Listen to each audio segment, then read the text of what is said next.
ফ্যাসিস্টের একটা দোষকে তো সরি বলার কিছু নেই, সরি বলতে হবে তার।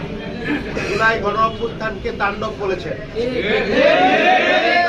গোয়েন্দা সংস্থা কি ব্যবস্থা নেয় এই কোশ্চেন করেছেন এবং বলেছেন গোয়েন্দা সংস্থার ব্যবস্থা নিতে হবে, আইনশৃঙ্খলা বাহিনীর ব্যবস্থা নিতে হবে। শেখ হাসিনার সামনে 3 আগস্ট দাঁড়ায়, যখন অলরেডি বাংলাদেশে হাজারের উপর মানুষ শাহাদাত বরণ করেছেন ফ্যাসিস্ট বিরোধী আন্দোলনে, তখন হাসিনার সামনে দাঁড়ায় জুলাইকে তাণ্ডব বলতেছে।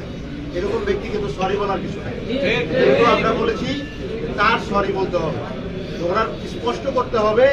উনি অনেক সময় দেখা যায় যে পেঁচানোর চেষ্টা করেন যে আমি ব্যবসায়ী এই কারণে বলতে হয়েছে।